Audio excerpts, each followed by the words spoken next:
big level 6 Leona that can walk around.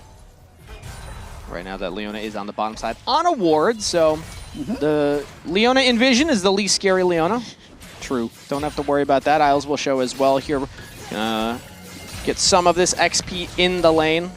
And here's another fun fact about Dardoch. We've been talking a lot about how the last time he played was 2021 summer. It's also the last time Dig ended the split with a positive win record. Yeah. Was the spring of that year with Dardoch. He's going to have to put a lot of work in if he wants to make that happen again here, as now he's bot lane! First blood! Welcome back to the LCS. Dardoch makes the gank happen through the bot lane. Don't even need the Leona ultimate because they can just connect through the Camille hookshot and secure that kill. Very nicely done by Dardoch, playing around his support. Yeah, I mean, he goes in through the bottom brush and just, there's no vision down. We saw the Isles use it that way? Huh? Brush? Or are you doing it on purpose because I called it out yesterday? I'm not going to lie to you, Jad. I don't really think when I say the word brush. Does it change every time I say it? No, is that what's happening? You've been consistent the last 2 days saying brush, but it's just the first time I've noticed it. Should I say brush? Would that make you more comfortable? I mean, that just makes me feel like it's being said correctly, but you can do what you want. I think it's a Minnesotan coming out of me. It's the long vowels, you know? I mean, it makes sense. Dardoch was just playing for a collegiate team in Minnesota. Yeah, exactly. So it's on the... Shout out St. Cloud. And this nice is the look at the game. And then Dardoch with the execute on the Q2. That's a Palafox problem later on in the game here, as currently LYON are controlling the access point to this next dragon. They got the first one very early, but with Dardoch picking up that first kill, that's a 1,300 gold lead overall for Dignitas. Every single member of Dig has a slight lead over their LYON counterparts, and the Sonic Wave will land, plus a Shockwave, the combo from Palafox and Dardoch just bursts Isles down. That's the decisiveness. Yeah. Land the Q. The plan is if I find someone, we're going to combo them. That's not necessarily something you just ad-lib in the moment. So beautifully done there by Dardoch and Palafox. Same page. Palafox cashes in and they take the Drake. Incredible trigger pull there from Dardoch and Palafox. The mid-jungle synergy already showing up. I mean, it's not the flashiest combo to land. It's just land a Q, press Q again. Your mid laner presses R, but still, the fact that they did it so decisively, that's a good sign for this Dignitas squad. Former rookie of the split Dardoch back at it again in his first game.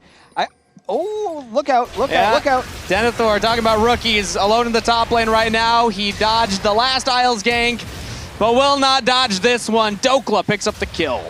Flash from Swain and Ignite ult from Isles' Camille, but that top laners are doing this type of thing that Dokla's doing and Zeus has done a lot of, where if the other team is picking these like kind of burst heavy, low sustained damage team comps, like just pick something that will outscale the game in the top lane because you're still able to get a lot of income over time. Reminder everybody, Atlanta, Georgia, fun fact, was the host of the Summer Olympics in 1996. Now 30 years later, it will host the 2026 LCS Championships as Ignar goes for a top lane gank. Paying it back in kind from Isles' earlier roam. Dignitas backing up their top laner this time. Actually, it's Palafox that's in lane to get the kill, but either way, shutting down Dokla. And again, I really like the focus there. He's stacking armor, so let's play around the one guy who does magic damage and then be very sure that we give Palafox the kill. Because if Palafox doesn't get fed, they're going to have actually no answer for the Swain. 2-0-0 on the way to Fed territory here. 439 gold ahead of the lane counterpart as Denethor went to the bottom side and is picking up the wave down there into Saint. And that's a turret taken as well for Palafox. So a lot of gold injection to this Orianna. Let's see what this purchase is. Yeah, Seraph's completed. 4 stacks on the Dark Seal and a couple Amp Tomes to boot. Palafox is ready to carry. Yeah, he's playing a little bit of scaling. Didn't start with a, Blackfire Torch or anything like that. Has gone straight for the Seraphs, but is going to give him a little bit of durability later on in the game if he needs to survive getting jumped on by the Camille. If it leads here. He's walking bot. They want to dive me. Yeah, we're clicking top. We can easily just dive with 2. Tell me when you're ready. Lee? Ready. You can just go now. Go now. You can go mid if you get the okay. You can just TP mid. Waiting your E. Yeah. Give it to Christian. Back to live. We see Armeo getting caught in the jungle, and Dignitas do not relent. They go and invade Armeo with the Raptors right as the Herald's up. They're going to get a kill and an objective. Play for Palafox. Dardoch and Palafox have displayed amazing mid-jungle synergy so far. Look out, though. Berserker got that lethal tempo stacked up and is trading aggressively 1v2. Yeah, a lot of damage here onto Ignar. FBI going to try his best to catch his wave, and will do so back off. Now we see Saint actually approaching at the Herald. It was Dardoch alone on it. He will get the objective. He has to go back in to pick up the eye. Saint should not be able to keep him locked in place, so Dardoch gets the objective and gets out. A lot happening, though. Palafox TPing behind Dokla, trying to make a play happen here. Denethor got big damage. In comes Isles. Hextech Ultimatum goes through Demonic Ascension from Dokla, but he's already down! Palafox on a rampage! The AP damage from Orianna is too much for the armor of Dokla. Denethor survives. Dignitas find 2 kills. Mid-turret's in trouble, though. Saint's getting some damage down. Does not get the final auto off. Dardoch goes in out of Berserker, trying to lock him down with the Dragon's Rage, but in comes Armeo. Wind becomes lightning. The last shot from Curtain Call will go wide. Saint sidesteps it. Denethor knocks Armeo out from the Deadly Flourish, but they got the kill regardless. FBI with the credit. I mean, they're so close to getting more. It's actually 1-for-1 for now. Palafox once more. Throws out the shockwave flash out from Saint. Dignitas playing at 100 miles per hour are not giving Lion room to breathe. They are not. I mean, their tempo was so good and that play was such a good look, but they just missed too much. I mean, they kicked him out of the Curtain Call. FBI missed the 4th shot. Denethor missed the EQ.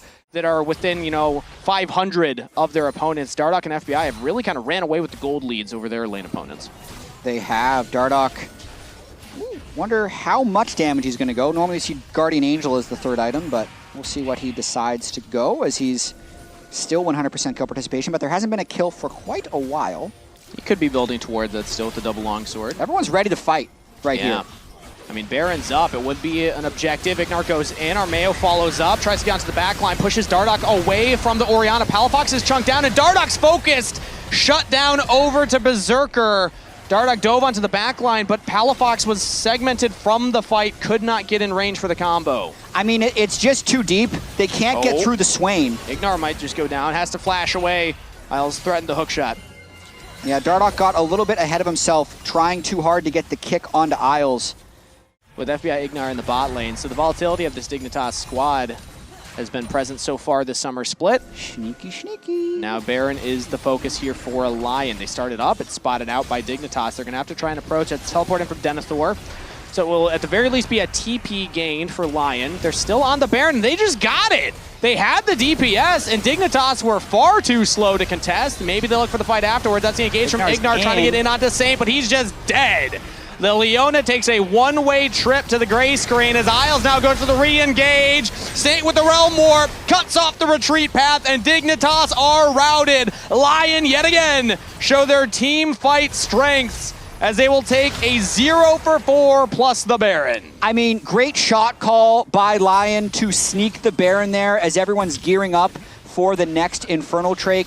And then they were just ready to fight afterwards. I think the debuff from the Hunting Baron had pretty much expired, so I didn't like the timing of Ignar going for that engage. And then once he went in, everyone just felt like they had to follow. And again, it's one of those things where they fought just within the Swain ultimate, so there was no real chance.